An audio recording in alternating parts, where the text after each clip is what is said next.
Bonjour Samuel, alors hier soir c'était la Coupe de France, l'Olympique de Marseille recevait Monaco justement pour ses huitièmes de finale. Que s'est-il passé?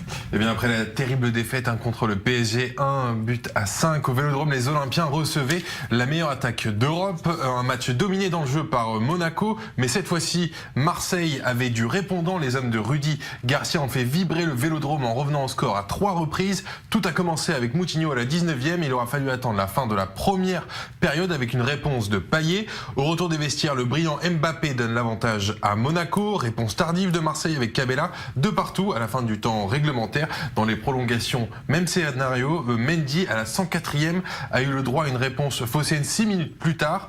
Mais c'est Lemar qui annihilie tout espoir marseillais à la 113e minute de jeu. L'Olympique de Marseille, qui craignait de recevoir une nouvelle gifle, se retrouve finalement à regretter d'être passé tout près d'une séance de tir au but et donc d'une potentielle qualification en quart.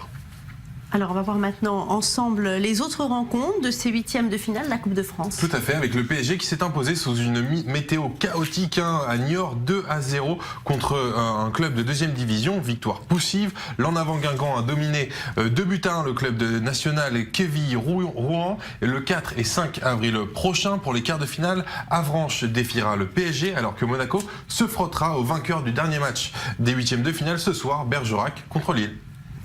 On va continuer avec du football, direction l'Espagne avec la 25e journée de Liga. Dites-nous tout. Tout à fait, notamment avec Villarreal qui s'est imposé 4-1 contre Osasuna. Également un match complètement fou entre le Real Madrid et Las Palmas. Le nul est arraché à la toute fin du match grâce à un doublé de Ronaldo, sans parler de la lourde victoire de l'insolente équipe de Barcelone, 6-1 qui recevait Rijon. Les Catalans reprennent les commandes de Liga et c'est ce moment-là qu'a choisi Luis Enrique pour annoncer qu'il quittait le club la saison prochaine. On va l'écouter, c'était après la victoire de son équipe. Je tiens à vous annoncer que je ne serai pas l'entraîneur de Barcelone la saison prochaine. C'est un choix très difficile pour moi, mais c'est une décision mûrement réfléchie. La raison principale est l'impact que mes responsabilités ont sur ma vie personnelle. C'est un travail qui me prend tout mon temps. Je suis tout le temps à la recherche d'amélioration pour l'équipe, ce qui signifie que j'ai très peu de temps pour me reposer, pour me déconnecter. Et je sais qu'à la fin de la saison, j'aurai vraiment besoin de me reposer pendant un bon moment. C'est la raison principale. Je tiens à remercier le club pour leur confiance envers moi. Évidemment, une annonce, pas n'importe laquelle, qui a généré de nombreuses réactions dans le monde du football, Samuel. Tout à fait, notamment celle de Pep Guardiola, qui, en tant qu'ancien entraîneur de Barcelone, qui définit d'ailleurs comme l'équipe de son cœur, comprend d'un côté la décision de Luis Enrique, mais d'un autre estime que c'est une immense perte pour le club. On l'écoute justement. En tant que fan de Barcelone, c'est une triste journée.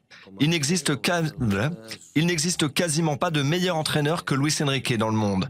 C'est un maître dans l'art d'entraîner Barcelone parce qu'il faut être capable de prendre des décisions très compliquées et son équipe a très bien joué depuis qu'il les a rejoints. Je pense toujours que c'est la meilleure équipe du monde. Je suis triste qu'il ait pris cette décision, mais je la comprends en tant qu'ancien entraîneur de Barcelone. Je lui souhaite le meilleur pour la suite. Restez avec nous, l'info continue sur i24 News. On vous informe en français, en anglais et en arabe. Surtout, ne changez pas de chaîne, vous êtes au bon endroit.